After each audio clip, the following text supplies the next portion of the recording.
Amen. Palakpakan natin ang ating Panginoon. Hallelujah. Praise God. Bago kayo umupo o nakaupo na, sabihin sa katabi mo, purihin ang Diyos at nandito ka. Ayan. Glory to God. Thank you for being here today. Well, let's continue to worship the Lord. Hallelujah. Good afternoon, church. Magandang hapon sa inyong lahat. Good afternoon, Compraise. Hallelujah. God is good. God is good. Grabe, God is faithful. Sobra. Wow. Okay, hallelujah. Sabi ko nga, truly, nothing beats the greetings the Compraise way. You know? And tunay po, iba ang kultura, ang fire ng community of praise, people. Praise God. It's good to be home. Okay? Your warm welcome, your beautiful smile, your love and fire for the Lord, your anointed praise and worship. Thank you, worship team. And the praising of God's people, made us home. Amen? Palakpakan natin ang ating Panginoon. So, at the strike of an instrument, kanina pa lang, we know we are home. Para bang we have been away for siguro 2 months, or I was about to say 8 weeks or 8 Sundays, and been to different churches. Alam mo yung Compraise ang dating, kasi kakaiba. Amen po? Kaya yun eh. Pagka yung sa tahanan mo, parang alam mo na ikaw ay you're home already because this sounds familiar and all the culture that na kinagisnan po natin ay nakikita at nararanasan po natin. Katulad na lamang ng mga init na pagbati ng ating mga ushers. Magagandang mga ushers. Amen po ba? Alright, palapakan natin ang ating mga ushers. Yan, talaga. Praise God. So, after being away for 2 months, isang napansin ko, lalo kayong gumagwapo at gumaganda. Talaga. Tingnan mo yung katabi mo, okay? Sabi mo, you look so beautiful. Alright? You look so handsome. Amen? And only by the grace of God. Okay? So, anyway, by God's grace, it's good to be back in this very pulpit. Ako ay nag-preach doon siguro mga 3 times. Yeah, 3 times. Doon sa US at sa Canada. And but being in this pulpit again is a blessing. But before I share to you God's word, of course, allow us to share our short testimony, our thanksgiving, and what the Lord has done for the glory of God. Amen po? And as I go along, okay, I selected some pictures so you will understand what I am talking, So, actually, I promised myself not to preach long today, especially in the afternoon. Kasi ito yung time, sabi ko nga kanina, sino ba sinabihan ko? Ito yung time na parang inaantok ako. Okay? Kasi in the US, where we went, and Canada, this is like 3 o'clock in the madaling araw. Tama ba yung English ko? Okay, in the morning. Baliktad lang kasi doon ang oras, So ito yung kasarapan ng tulog. Okay, so yung body clock namin nag-adjust. So pagdating namin ng Wednesday, madaling araw, ina-adjust namin ni Hazel, pinipilit namin gising para, kaya after kumakain, natutulog na ako. For the first time, ako late in bed ako malate kami natutulog dahil nga sa mga cell group natin at mga meeting umabot ng alas 12, para tapos gising ka pa hanggang 1:00. Tapos, ang late riser din ako, kaya yun ang kwan. So, pero ngayon, tutulog ako ng tapos maghapunan, so hindi ko na kaya, so itutulog ko. Tulog ako, pagkagising ko alas 12, hindi na rin ako makagutulog. Parang gising na rin ako hanggang madaling araw, So, adjustment. But anyway, so, sabi nga nila, yan, tinatawag na jet lag. Okay? So, First of all, and Hazel and I would like to thank God for giving us an opportunity to have time with our daughter. In case sa mga baguhan dito, yan po ang pinakamaganda, pinakamamahal namin at pinakapaboritong anak. Kasi nag-iisa lang yan. Ano? So that's Nika or Kali. Okay, so she's now in Canada. She studied there. And she's now uh, on her ano tawag nito, postgraduate work permit. Ano? Kaya nag-aral 2 years tapos may work permit siya hanggang 3 years. Ano? So, and then along with that, so pwede na siyang mag-apply ng PR niya habang nag-work siya. So pray for her, ano? Praying that she will be granted soon. Well, so she is in Toronto, Canada, and siya ay talagang nagbakasyon din nung nandun kami and to be with her. Ano? So, well, it's also an opportunity for us to visit our friends in Canada and US because, well, praise God, meron na kaming US visa. Ang Toronto, tatawid ka lang, New York na. Ano? Yun yung yung Niagara Falls, yun lang yung nagdi-divide sa kanila. Kaya may Niagara New York side, di ba, Kuya Yuji? Or doon, yung kulay blue. Okay, kami naman sa Canada, red. Okay, so yun po yung mga tourist yun doon. Well, we truly experience God's love, God's grace, and favor every day. Nilalakaran namin ni Hazel ang pabor ng Diyos araw-araw. Remember, that was our theme, that was my message before we left for Canada. Di ba? To live in the grace and favor of God. I tell you, when you practice living and walking in the grace of God, favor, you will experience great things from the Lord. And indeed, God has been so faithful from beginning to end. Okay, our travel becomes light and easy, hassle-free, okay, despite my condition. So many of you actually express your concern about my condition, if I last that long, or if I can, about traveling. And you've probably seen my posting on Facebook, how active we were when we were there, because many of you are asking, can you see those pictures? So sabi ko, para isa na lang, di i-post ko lang sa Facebook, bahala na kayo, kung friend ko kayo, di ba ba? So parang ganoon ba, kasi everybody is asking an update. Okay? So pareho po kami ni Hazel na walang kapatid or walang tita na direct na kapatid ng mga parents namin na nakatira sa Canada at saka sa US. Di ba? Iba kasi pag may kapatid ka, di ba? At home ka. Para kahit isang taon kang hindi uwi, parang gano'n, ano? Di ba? Pero kami wala. Okay? So, except for Nika na nandun lang, and when we went to the US, sa East Coast, I know a few pastors there and her auntie. So, yun lang. Ano? Pero hindi nga namin alam kasi dapat June, i-exit kami kasi yung kasama ni Kali sa condo nila, 2 room sila, yung parents naman yung kasama niya ang darating. So, kailangan alis kami ng June. Kasi darating naman June yung parents nung kasama niya. So, kasi sila kasi yung nasa sala ministry pag andun yung mga parents. Like kami sa room ni Nika, so meron naman siyang queen size bed, siya sa sopa. Okay? So, ganun din yung sa parents siya. Kaya hindi pwede kami magsabay. Okay? So, yun yung situation namin doon. Kaya, so, punta talaga kami ng US para maghanap ng matulugan. Okay? So, hindi naman yun.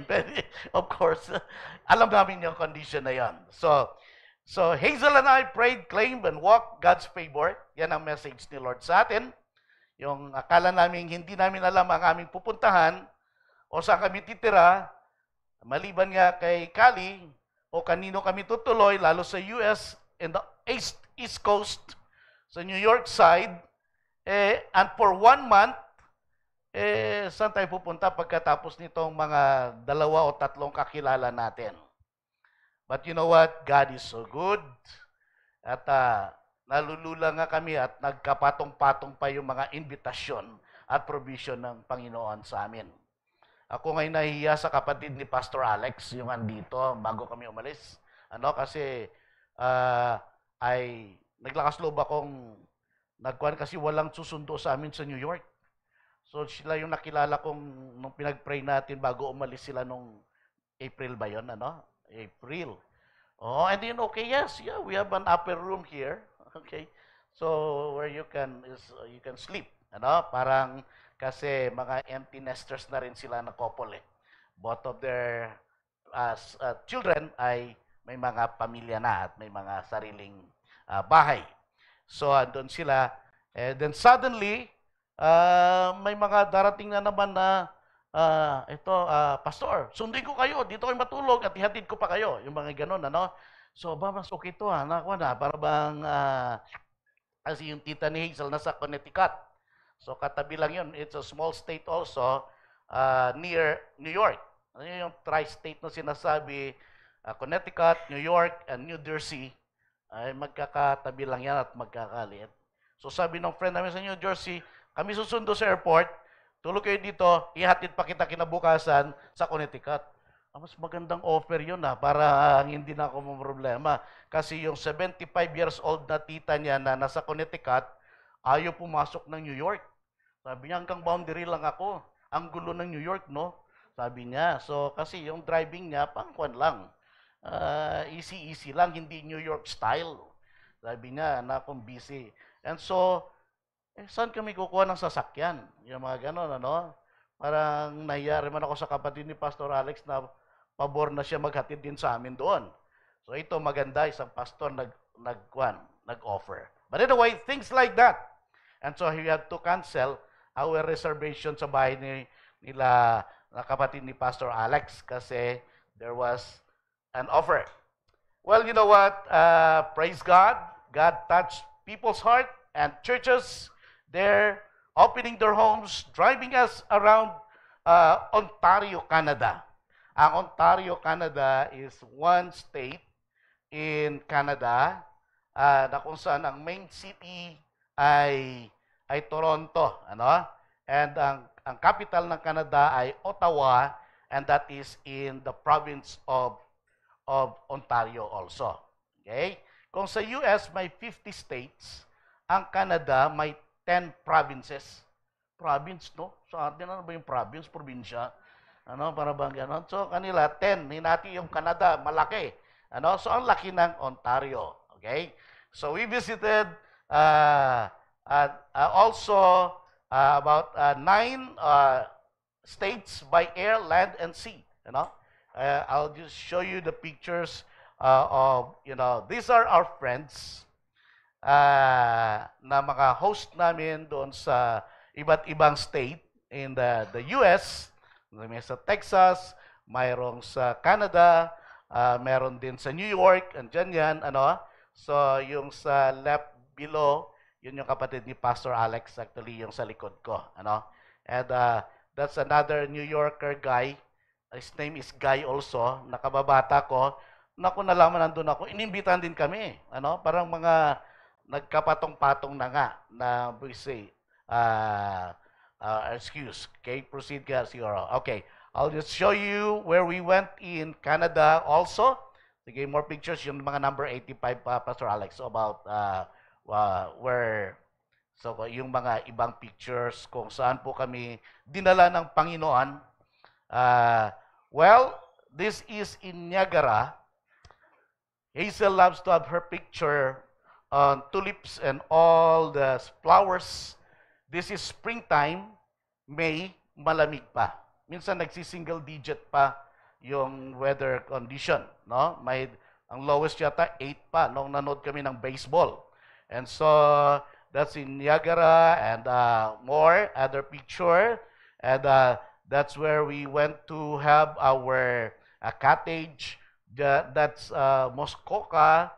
That's the place where Canadian, pagka out of town, so I drove there 300 kilometers to and back, And with that, that's the car that we rented. Okay, so yun po yung mga kan. So that's in Niagara, uh, Canada tour side. You see yung falls na yon. So yun po yung mga lakas na tubig, mababasa ka talaga. All right, so we went to different place. This is a small church, the smallest church in the world, where only 6 people ang pakakaupo. So we have a picnic there in Niagara Lake, and that's the coldest na talagang nanginginig na kami dyan kasi nasa labas, along the lake, beside the lake, and kaya we have to go to under the sun para lang maarawan ka, no? Pero nanginginig na yan si Hazel, parang nagkasapaw-sapaw na. So this is in downtown Toronto. Right? And then that's another park that we went to. And then below is that the Parliament in Ottawa. Yan yung mga buildings. And then next, okay. So this is the Walk Preservation Center. Yata, no? And this is an example of a rolling hills road. Oh, I love to drive there. Ano? Wala kang kakompetensya. Wala kang masasalubong. Kaya nung nakita ko si Kuya TJ nagda-drive ng mga ganong kahaba, nalaala ko yung mga driving namin din dito. And so more pictures. So masaya ko nakakita ng mga psychedelic socks. And how do you know a Filipino even without telling him he is a Filipino? Okay? Merong Vicks inhaler sa kanilang mga ilong. O, tingnan nyo yung tatlong yan, ano? So, yan ang mga mga Pilipino doon, ano? So, yan si, ano bang flowers yan? Okay, okay, yan. So, Nika also treated us to their baseball major league, the Blue Jays. Blue Jays is a kind of bird in Canada, so that's their team. And we have friends in Canada that we've never met but we know each other by name. So, nung nalalaman nila, sinusundo kami at dinadala kung saan-saan. You know, yung sa right side, we were in CN Tower. That's the tallest building or an iconic building in Toronto, 121 floors. Yan yun, ano? So, pumunta kami doon. Okay? The CN Tower. So, yun yung nakatayo ka sa glass floor na para bang pag umapak ka, akala mo, mabibiyak at lulusot yung paa mo. Alright? So yun yung mga taas. Well, this is part of our road trip to South Carolina, to Georgia, to Florida, with my mentor, Ralph Garay. Yan si Pastor Ralph, Pastor in Jensen, now based in North Carolina. And so, he hosted us there also for about 8 days sa kanilang bahay sa North Carolina. And we made a tour to different states or interstate. Alright? So, yan. Nung nag-attend kami sa Dallas, Texas, ng convention, sponsored by another church. When we were in New Jersey, the church asked us if, we will go to the convention. I said, no, that's not part of the agenda. And I said, would you like to join? Are you available? We can sponsor your tickets there, to go there, your Airbnb, and including mga food. And so, while. Sabi ko, aba, maganda to yung mga ganong mga offer. Okay, may plane ticket ka na, from New Jersey to Dallas, Texas. Kasama mo sila sa Airbnb, may separate room kayo, and then ka-enjoy kayo ng mga Texas barbecue, yung mga ganon, mga brisket, beef brisket, and mga iba't ibang masasarap na pagkain ng Texas. So praise God. Well, this is in New York, in the Barclays Center is the home of the what do you call it? Brooklyn Nets. Brooklyn Nets is an NBA team where Durant, Also, Kyrie Irving, sino pa yung kuan? Na mga power trio nila. Si kuan, si So he's part of the team, sa Brooklyn Nets, Harden. So yan po yung kanilang home or gym. This is the Brooklyn Bridge. The favor of God is also inside the plane. Okay? Pati yung manager, in-flight manager, yung manager ng mga FA is is a friend of my sister's friend. Yan tama ba? I have a sister who has a friend who is an FA who has a friend. Ay, mga ganon, So parang connect. Yung bang kababayan namin yung isa na FA dyan, na manager din, chinek niya kung sino yung in-flight manager ang tawag. So it so happened her friend. And so tinimbrihan na kami. Kaya para bang bago pa makalipad, pasikreto na siya ng mga bigay o mga tubig, hindi na kayo hihingi, andyan na isang litro kayo, pati yung mga hygiene kit, andyan na, hindi naman binibigyan isa taga mga hygiene kit, no? Yung bang, and other things na, mamaya i-check ka rin niya, if you're okay, and so we did not get the front seat, but we are in the aisles, at least I can stretch my leg, yung mga ganon, So things like that, and praise God, that's again another favor of the Lord. Okay? So, kahit sa loob ng malls, may favor pa rin. Tingnan mo, hindi na ako naglalakad, may service pa ako. O, di ba? Paikot-ikot na. Pati kayong wheelchair ko, sinakay ko na nga, para mas maganda to, Okay, di po ba? And so, hindi na ako naglalakad, kaya yan po ang service namin doon. Okay? Well, yung pick up na yan, nalala ko lang si Pastor Alex kasi parang isang dream car niya yan, Pero tumawag si Elon Musk if I can be a model of Tesla. Kaya sabi niya, pwede bang sumakay ka? Pa-picture lang, para naman maraming bibili sa Pilipinas. Tingnan niyo naman kung bagay, ano ba yung kuwan? Parang tangke de guerra na Tesla yan, yung isa, di ba? Parang sabi mo, pangit-pangit naman ang forma nito, But actually, mga naka-display lang yung doon. Umupo lang ako kung bagay na umupo sa mga Tesla cars. Alright? Ito yung mga trabaho namin doon na pag nawala na kami ng pera. Si Nika, gasoline girl. Okay? So, ako na malimos ako sa gitna ng New York. Ayan, hindi na yung sombrero ko. Okay? Tapos, yun, apple picking, pero green pa yung apple dyan. Sa backyard yan. Okay? Tapos si Hazel, yan, naglo-lawn mower siya. At saka, yun, nag-vacuum siya at nagluluto, nagugas ng plato yata yan. So, yan actually yung kitchen nila Kali. So, praise God. We celebrated our 34th anniversary last June 1 in New York and in New Jersey. And the church gave us a treat there, I preached there. The same church who gave us ticket to Dallas.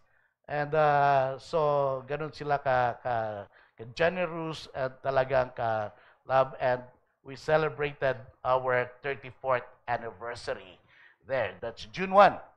Okay? The next, ito naman, the Billy Graham. Ito yung dating bahay nila Billy Graham na medyo bahay ba? Or na medyo na-remodel na lang ng konti. Yan diyan sila nilibing. Billy Graham lived 99 years old. And for me, he's the greatest evangelist who ever lived. And you will be blessed with this ministry. And that is their library in North Carolina. And you will see how God used them mightily sa kanilang ministry. So that is part of the grounds of the Billy Graham.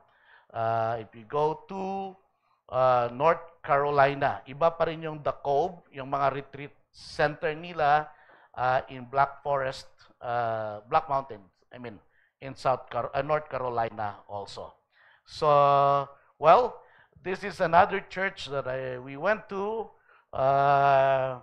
called Preston Wood. That's their pastor.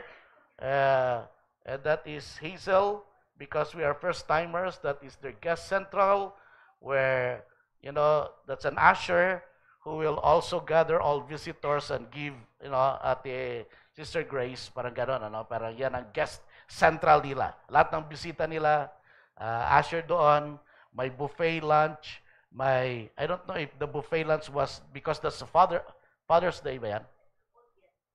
All guests, for all guests also. My food, they will give you a book. That's actually one of the assistant pastors. The senior pastor wala that time. And so praise God. So that's how big the church. This has a 40,000 membership. That's their campus. And so yan ay sa Plano, Texas. So that's Prestonwood Baptist Church. So that's the Hazel's jump shot signature in Ottawa. Di ba? 1, 2, 3, go. Yan yung kanya, So anyway, yan yung sa tinatawag na parliament. Siyempre, dahil napakarami ng kinain namin, ang unang appointment ko dala pagdating ay yung Grabador Dental Clinic. Kasi nagkakuan yata yung pangipin ko na disalign or na hasta at kailangan ng cleaning. Thanks to Grabador Dental Clinic kay Doc Earl and Doc CJ. Palakpakan naman natin yung ating mga kapatid. Praise God. So dahil doon, we are so blessed. Many things, na ginawa ng Panginoon. You know what? One of the blessings also is that I was able to meet my first cell leader. Okay? Tingnan nyo ito mga kapatid. It's really different when you have a cell leader. I was baptized in 1982 in the University Baptist Church in Lerma, Manila. And this man, I think graduate na siya noon, pero kung staff man siya ng church at the time, took care of me. And siya yung nag-disciple sa akin, siya yung cell leader ko. Every time I go to church, so we meet together. So after 40 years, nagkita kami. And he really blessed me. I mean, financially, he really blessed me with prayer. Natuwa siya dahil yung hindi inakala niya na parang sino lang na ordinary estudyante now is a pastor, and his wife is a nurse, and they have a big house, and we meet in Georgia. That's where he lived. Of course, I'm so blessed to have my mentor, Pastor Ralph Garay, there, where we stayed in their house in North Carolina, and blessed us also with many things. Praise God, dahil tunay po na napakabuti ng Diyos. Praise God, dahil almost every day we travel. As you can see, na kung saan sa aking mga Facebook presentation, hindi po, praise God, na by His grace, I was able to sustain the trip. Ang hindi po nakayanan ay hindi nakayanan ng aking wheelchair na made in China. Okay, nung pauwi na kami, nasira din. Yan. Kaya bumigay na. Pero yung last pagdating na ng New York at patawid na uli kami ng Toronto para uwi na dito sa Pilipinas. So, yun po yung nagtanggalan ng mga screws yata niyan, at pati yung sandalan medyo napunit. Okay? So, yun po yung mga kwento yan. We praise God dahil po ako po ay nag-preach din doon, and I visited church. This is moment also, sabi ko nga kaninang umaga, in this trip, I have no actually appointment to speak or to study or what, pero hindi pwedeng pagbigyan, at least so yung 3 Sundays ay nag-preach din po ako. So ito yung mga moments also na para bang wala akong pressure or to prepare a sermon so because I will preach on a Sunday. Yung bang pupunta ka doon para makinig din. Ano? So, praise God. Uh, so, we went to Nika's church also, and praise God for that Nika found the home church where she can serve. She has a cell group, and it's not a big church, it's a young church. That's their pastor, okay, and that's the pastor's wife sa baba, and it's a cinema, and they also have coffee station for everyone, na katulad din natin dito, and so yun po yun ano yung ang church ni Kali. Okay? So praise God dahil tunay po na siya ay nililid ng Panginoon sa kanyang mga isang church. Well, purihin ng Diyos. And I'd like to thank all of you, Compraise family. Salamat sa iyo. Salamat sa mga elders natin.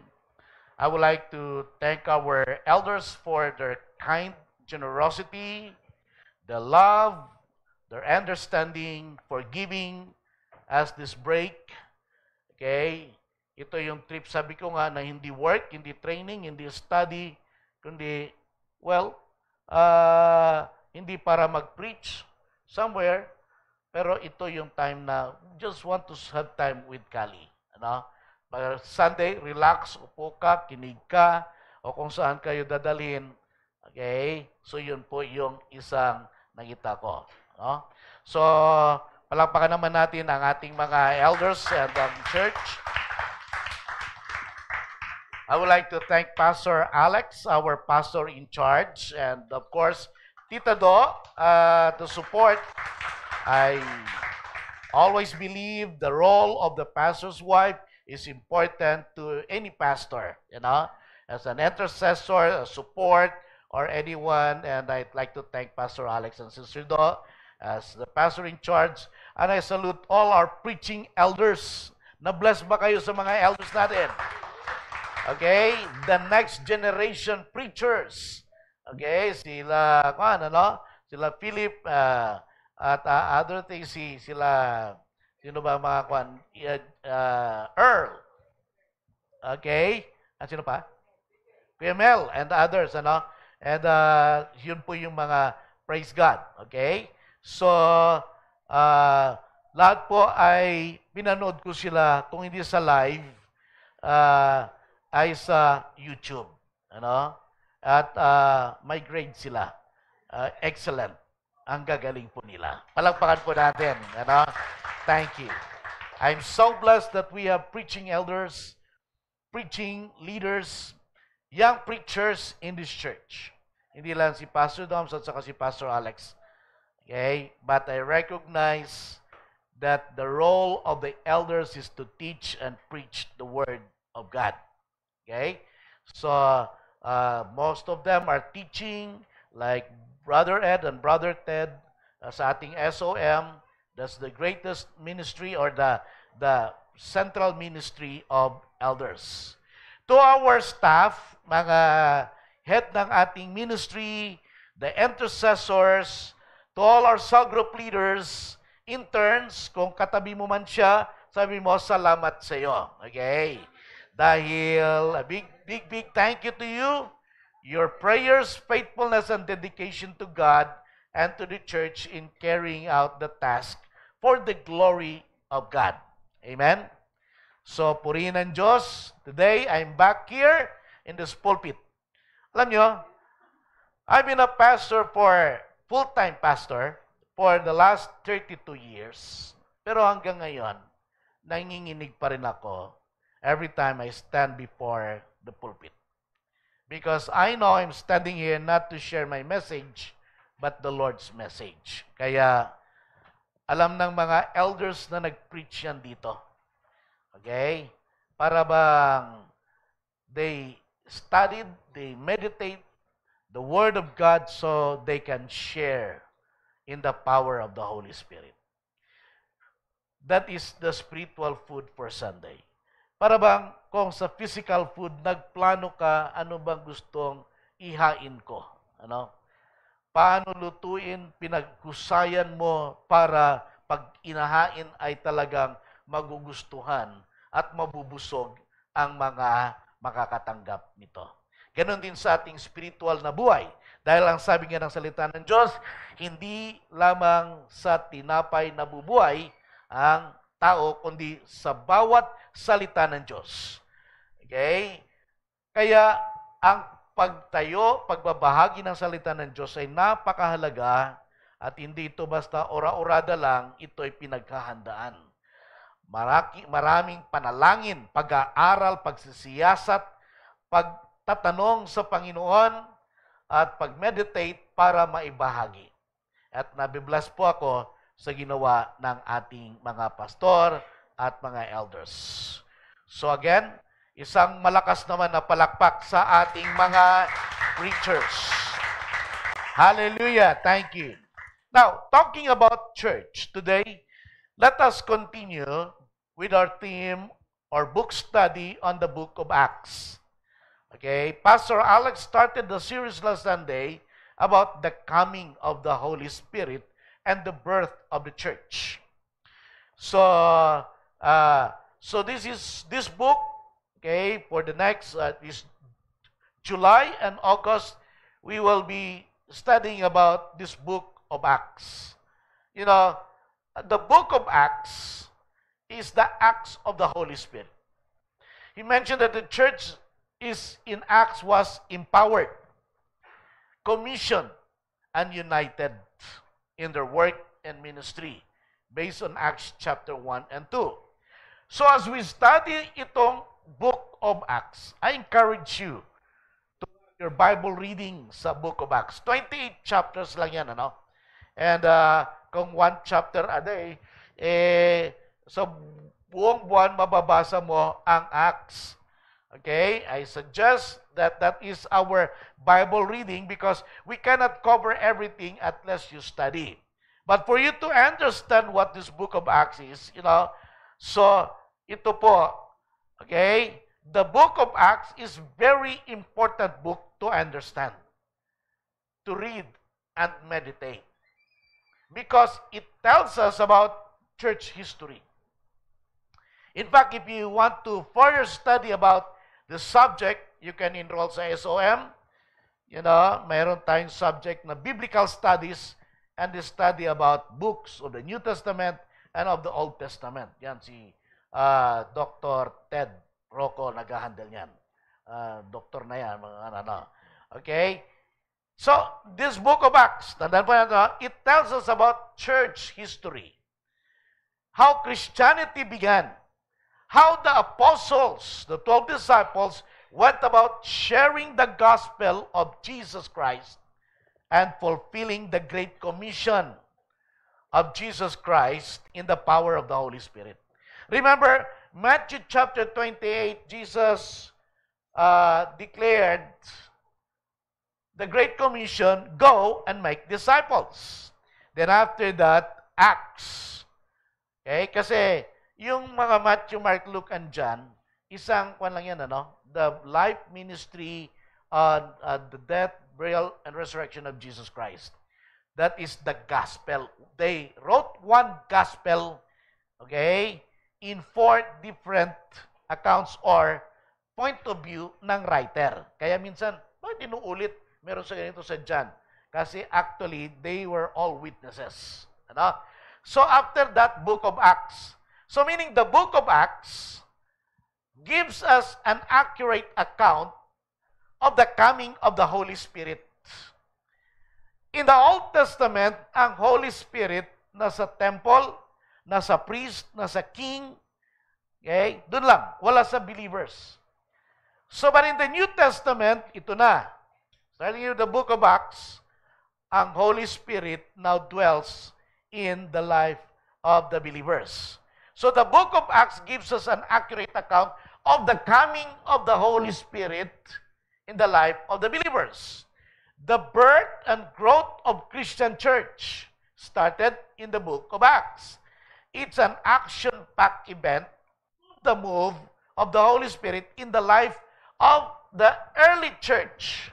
Imagine this, we are continuing now. We are the continuation of this book, and we are now on chapter 29. Pastor Dons, chapter 28 lang ang Acts eh. Yes. Pero ngayon, sinusulat ng Holy Spirit ang chapter 29. Kasama tayo doon. Why? Because what we do now is a continuation of the early church. Amen? In today's generation, may mga dumaan na. So, written between 60 to 70 AD, it was written by Luke, okay, a Gentile physician who was a companion of Apostle Paul. Doktor po si Luke. Makita mo ang writing niya, medyo intellectual. Actually, this book has two main stories to it. Kung tingnan mo ang overview. The first part was Peter's ministry. Si Peter ang leader ng mga disciples na kung notice mo, when he preached in chapter 2, talagang 3,000 people. Nung sila'y dumaan sa chapter 3, nagpagaling ng lumpo. Ng isang nagpapalimos doon.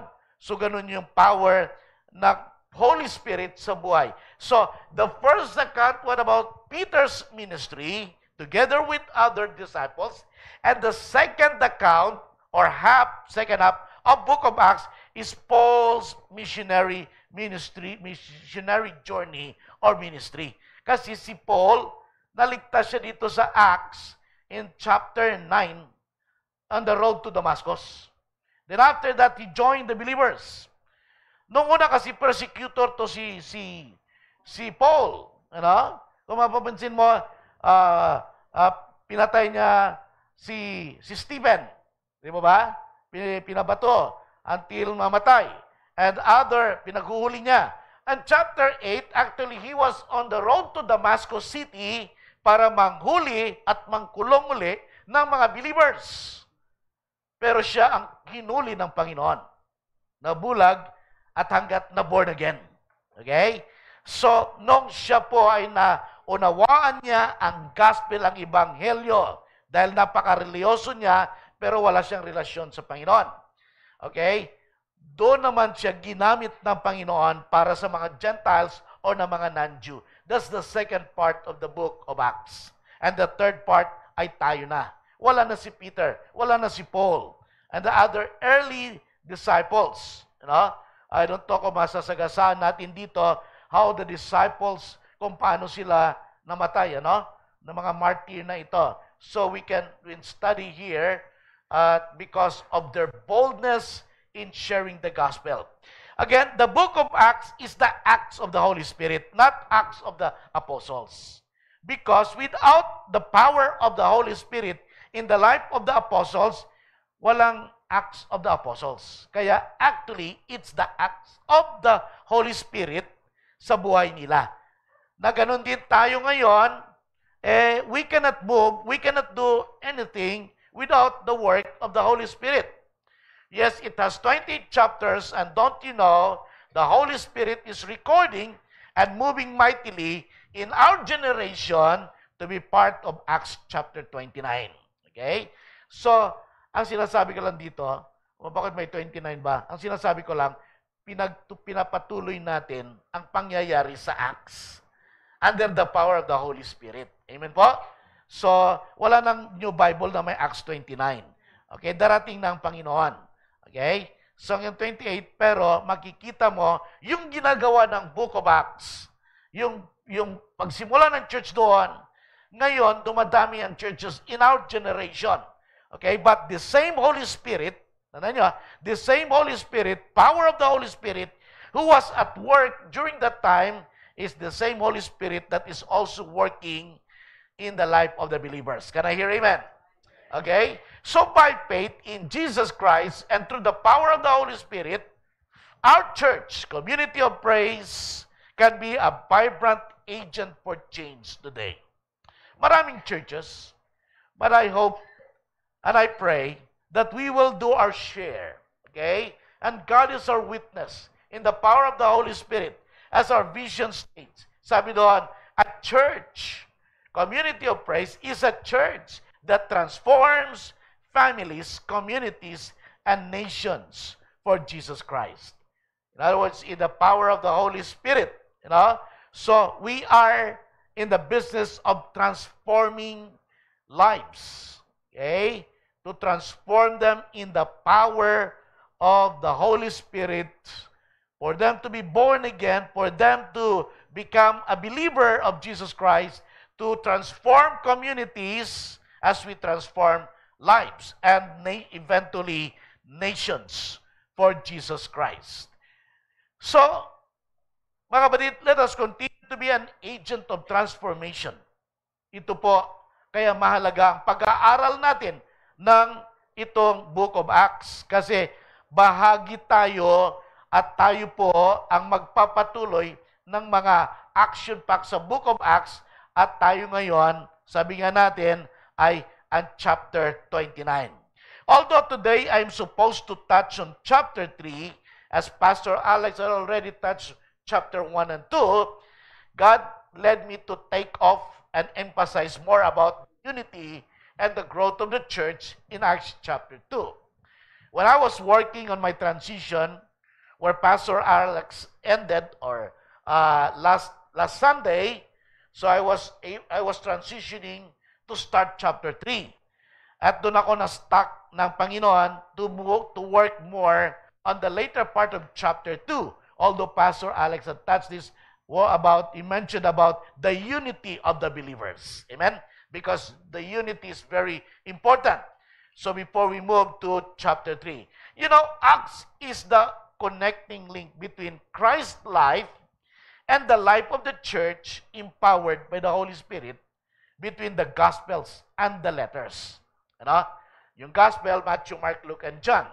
And then yung mga letters, Paul letters to the Colossians, Ephesians, Thessalonians, and to the individual, to Peter, so nasa gitna ang Acts. Okay? Today's message actually is about growing in grace. Simply, elements of becoming a healthy, growing church.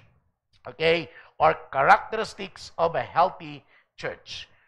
Do you want to know if we are a healthy church?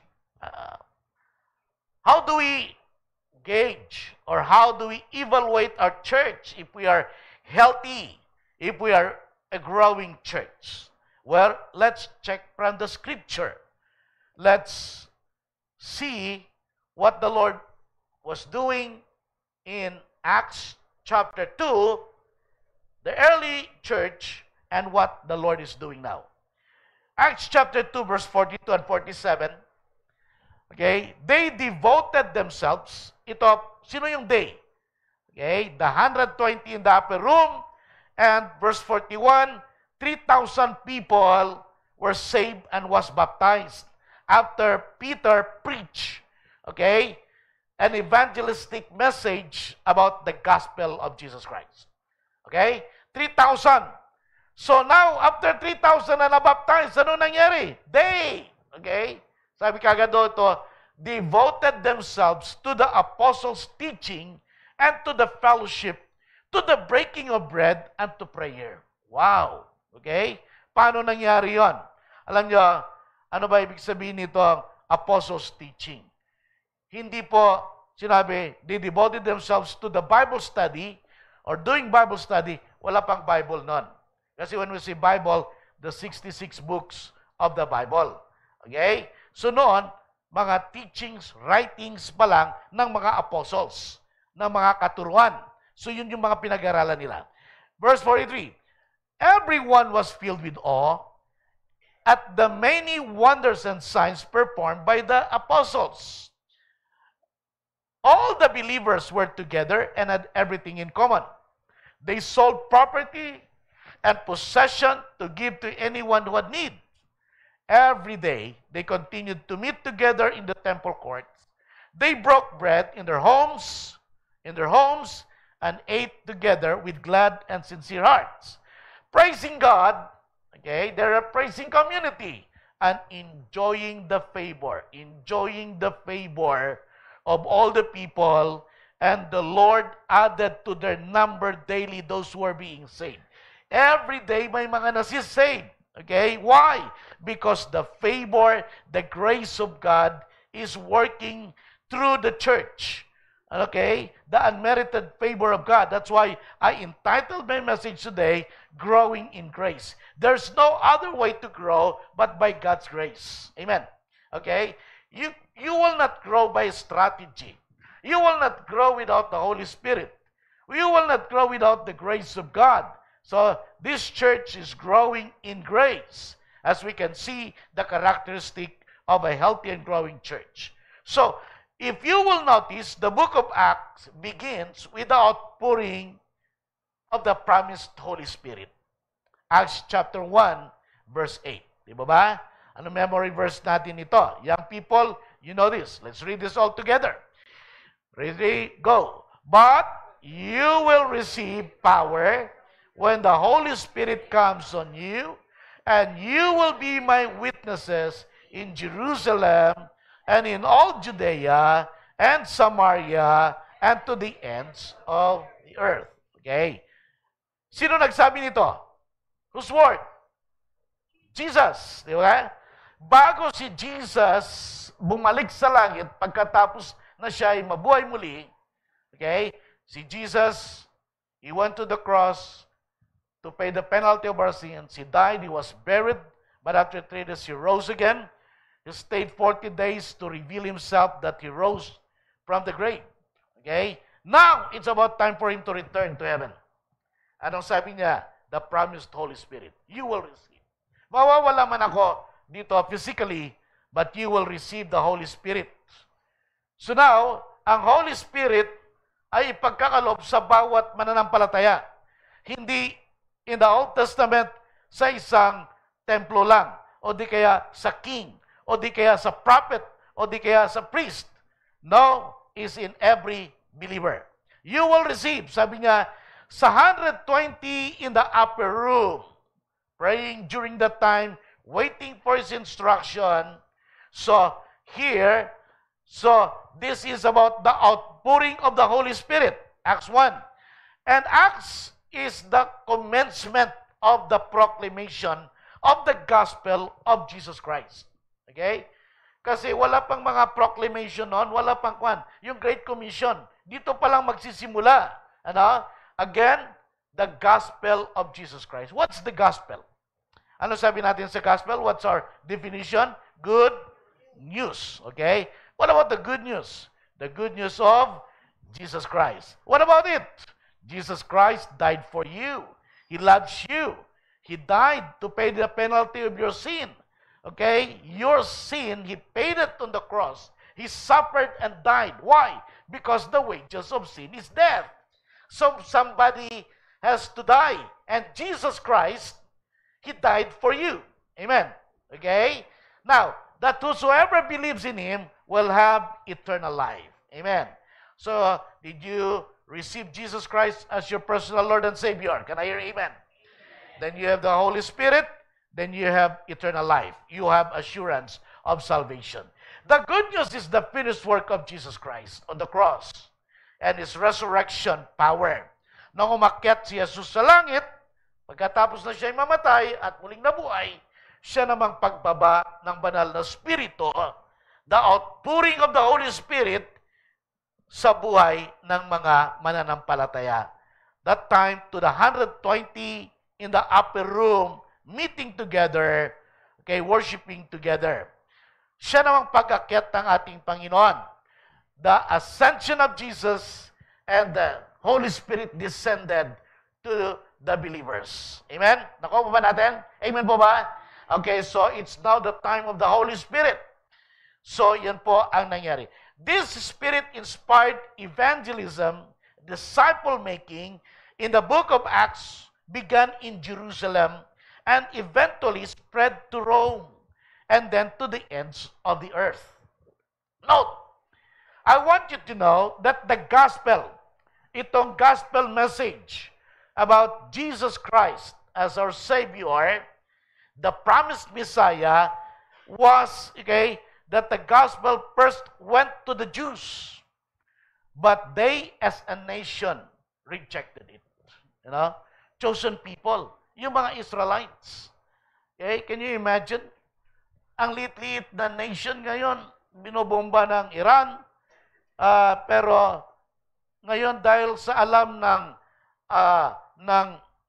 US and other powerful countries, what's in that country? Okay? So hindi matalo-talo to because they are the chosen people of God. Oh, there's something in them. There is a connection that when we are in Christ, the seed, the Abraham seed, is also upon us. Okay? So, however, a remnant of Jews, however, gladly received the good news. May mga believers din. You know? But the vast majority of them rejected it. Why? They are still waiting for the Messiah. Okay? Na ang gusto nilang Messiah is probably one who is, riding in a horse with knight and shining armor. Not the one who was born in a manger. Messiah, ipanganak sa sabsaban. Ano ba yan? Poor. Okay? But, you see, that's why they miss the Messiah. They are still waiting na may darating someone na talagang more powerful than how Jesus Christ came here on earth. You know? So, but, okay, eventually, as we study eschatology and times, there will be a time, okay, that they will come to know Jesus. Okay? Hanggang ngayon, they don't believe in Jesus as the promised Messiah. They are still waiting up to now, but they are God's chosen people. Pero may time pa rin. You know, when we were in New York, our host allowed us to pass through the community of the Jew. You know? Also in Canada, an exclusive community. Where andun ang synagogue nila, andun ang mga priest, makita mo may naglalakad, nakatulad yung nakaitim na yan, na parang makita mo sa Jew community. It's probably 3-kilometer stretch, left and right, high-rise condominiums or apartments like that, mga Jew lang mga nakatira dyan. Ano? So that's their community. Walang ibang nakahalo. Okay? Na ibang lahi, kundi that's exclusive for them. So, one day, according to prophecy, they will return to their nation. You know? So they would believe. So the continual reduction, okay, of the gospel by the vast majority of the Jew led to the ever-increasing proclamation of the gospel naman to the Gentiles. Sino yung mga Gentiles? The non-Jew. Bahagi tayo doon. Okay? So, sila ang tumanggap kasi ang gospel para din sa kanila. Why? Because Jesus Christ for everyone. Jesus Christ for the red, white, and black people. Okay? Jesus Christ died for everyone. Kaya, sabi doon, whosoever believes in Him will not perish but have eternal life. So again, while the nation of Israel is rejecting the gospel message of Jesus Christ, there is an ever-increasing of proclamation and acceptance of the gospel by the Gentiles or the non-Jew. So, ang plan kasi ng Panginoon, sabi ni Jesus, bring the gospel from Jerusalem to Judea, Samaria, and to the ends of the earth. So, unahin muna sa Jerusalem. Nasa Jerusalem sila. Yun ang ginawa ni Peter. And then, nag-move sila sa Judea, sa mga probinsya ng Israel. And then later, they went to Samaria, the mix, okay? Nagka-intermarriage ng mga Jew. And then to the ends of the earth or other nations. So the apostles did this. Number 1, by Peter in Acts 1 and 8, chapter 1 to 8. And the second half, after Paul, na born again, but after siya nag-training, And the second part is Paul's missionary journey, church planting, missions, going around the world to plant churches, to train leaders, to equip workers, sila Titus, sila Timothy, and all other workers, kasama niya sila Barnabas. They traveled everywhere to the non-Jew to start the work of the ministry. As a result, sabi ko nga, dalawang portion overview. The first part of Book of Acts, hanggang 1 hanggang 8, is about Peter's led ministry, together with others. The second part, after born again ni Peter, ni Paul, siya naman ang nag-lead ng missionary journey niya outside Israel. So dito natin, new churches were started and grew. New believers began to grow in Christian life at the same Holy Spirit moving up to this day. Amen? So nakuha po natin bakit mahalaga na pag-aaral ng banal na Espiritu. Now as we continue to read and study the book of Acts, let us put ourselves in the place of the disciples. Filled with them as they are filled with the Holy Spirit, let us continue also to be filled with the Holy Spirit. And let us continue also to advance the gospel, share the gospel everywhere, just like, our slogan, every believer, a disciple maker. Bawat mananampalataya ay dapat mag-share ng gospel at mag-disciple. So that's why today, what will it take for us to become a growing, healthy church? To grow in grace. Alam niyo, pag sinabi natin growing church, hindi kasi yan automatic. Even sa spiritual life natin. Facts about spiritual growth or church growth, it's not automatic. There is a timing. Okay? Just like a tree, kailangan magsimula sa seed, didiligan mo, i-cultivate mo, at hanggat ito'y sisibol, lalagi, at hanggat siya ay bubunga. Ganon din ang ating buhay spiritual. Hindi ibig sabihin na born again ka last Sunday, bukas, matured ka na, or cell leader ka na, or, magiging elder ka na, or deacon. No. It will not work that way. Okay? There is a process. It's not automatic, and there is a process. That's why, here in the church, if you will notice, meron tayong tinatawag na equipping truck. Alam niyo yung ating equipping truck. Meron tayong MRT 101, MRT 201, MRT 301, and MRT 401. That's why katatapos lang yung ating MRT 101. And we will prepare MRT 201. And then, meron tayong School of Leaders 101, School of Leaders 201, 301. Meron din tayong SOM, okay, and other equipping track. Para saan ito? For us to grow. There is a process. May proseso. If you want to grow spiritually, you need to go through this process. Kaya, when we announce we have this MRT 101, we encourage you to join. We encourage your disciple to enroll them. There are no shortcuts for growth, as there are no shortcut for a tree to grow and bear fruit. The tree must go through a different season before it bears fruit. In our church, we have discipleship track. So, again, church, it takes discipline. Spiritual growth takes discipline. It is intentional and it is by grace. Amen? Tandaan po natin ito.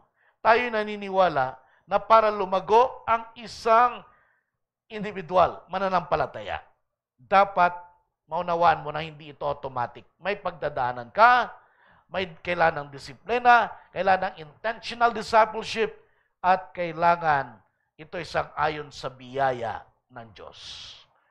Okay? You need to trust God. Now, growing in grace, we need to learn from the original community. Let us practice what we observe and learn in the life of the early believers. So, if we want to grow in grace, let us devote ourselves in studying the Word of God. Okay? Sabi kasi sa verse 42a, okay? They devoted. Sino yung they? Yung mga believers. Yung 120 na probably naging cell group leaders na ng 3,000 na na-save. Okay? So 3,000, dapat nag-ready na disciple na yung 120 para may may mga leaders na. So now they, okay, devoted themselves to the apostles' teaching. Bakit hindi Bible study? Sabi ko nga, wala pa yung term na Bible study noon. Wala pa kasing Bible noon. Kasi when I say Bible, 66 books. Okay? So mga teachings, mga writings ng mga apostles na sinusulat, led by the Holy Spirit, yun ang pinag-aralan nila. So, dito makita natin, they don't have the whole Bible yet. It is called the apostles' teaching, writings, creeds. The focal doctrine in their study during that time was the gospel of grace message. The good news, the love and the finished work of Jesus Christ on the cross. The forgiveness of sins and salvation through Jesus Christ. So kaya doon sa Acts chapter 4 verse 12, there's no other name, okay, but the name of Jesus, that you will be saved. Kaya the unadulterated message of the gospel of grace is the main message, salvation, okay? Simple lang naman ang gospel message. Christ died for you because you're a sinner. He died for you, okay? Though he was buried, he rose again and now knocks at the door of your heart. If you acknowledge him and accept him to be your Lord and Savior, if you believe in him, the Bible says, those who believe will have eternal life, will not perish in hell, but have eternal life. Ganun lang ang message of salvation. Ang problema ngayon, nagiging complicated na. Mas marami ng mga iba't ibang pinag-aawayan at nakalimutan na ang gospel. Okay? Ang gospel message is the power of God unto salvation. Paano maligtas ang isang mananampalataya? Maunawaan niya ang gospel message. Jesus died for me because he loves me. He died because I am a sinner. I need someone. I need forgiveness. So, I will be saved or I will have eternal life.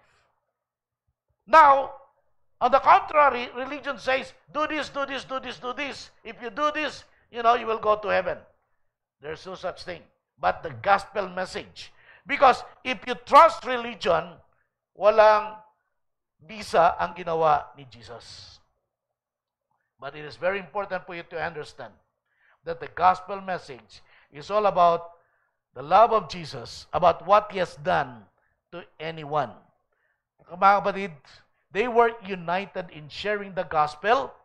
Hindi pa complicated. Okay? Hindi sila nag-aaway-away. During that time, they were united about the gospel message. That's why the Bible says in verse 47, and God added to them those who are being saved. May mga naliligtas araw-araw dahil lahat sila ay nagbabahagi ng mensahe ng Ebanghelyo. The gospel message. Can I hear amen? Gets mo ba natin?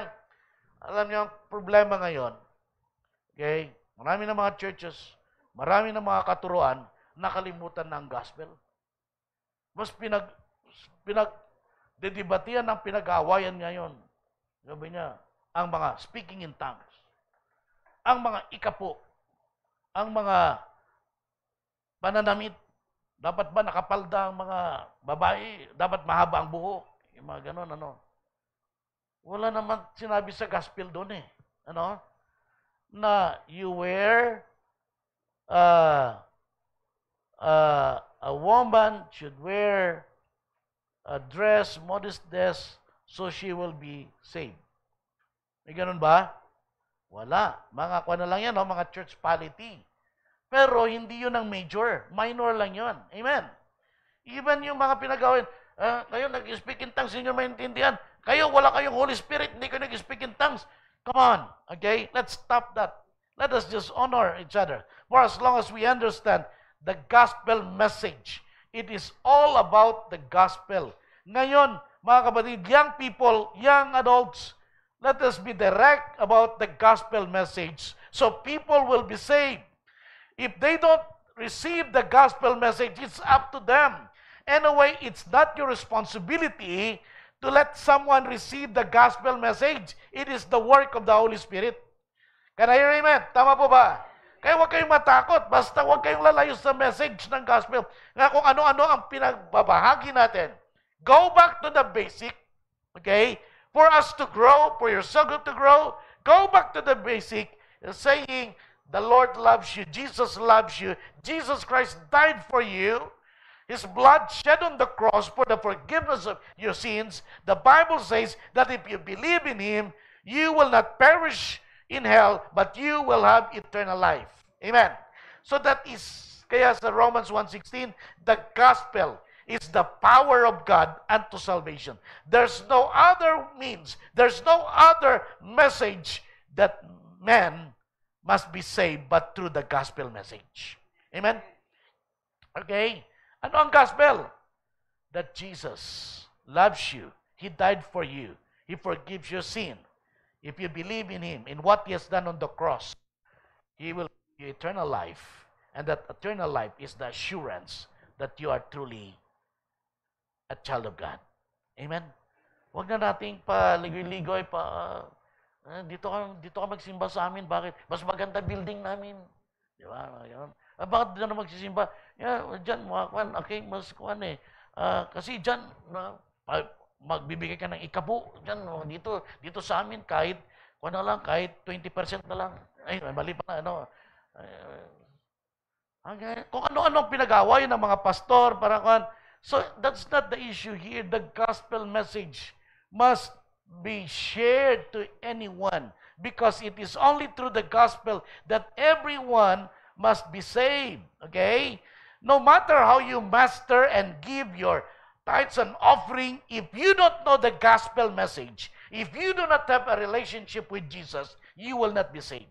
Kahit pa linggo-linggo ka nagsisimba, kung wala kang relasyon kay Jesus, if you don't know the gospel message, you will not be saved. Amen, church? Hindi naman sinabi na you will be saved. You go to church every Sunday and you will have eternal life. No. Okay, you go to church, you have to hear the gospel so you will receive eternal life through the gospel message. Amen, church? Kaya, I believe, okay, we need to be united in the gospel, in the proclamation of the gospel message.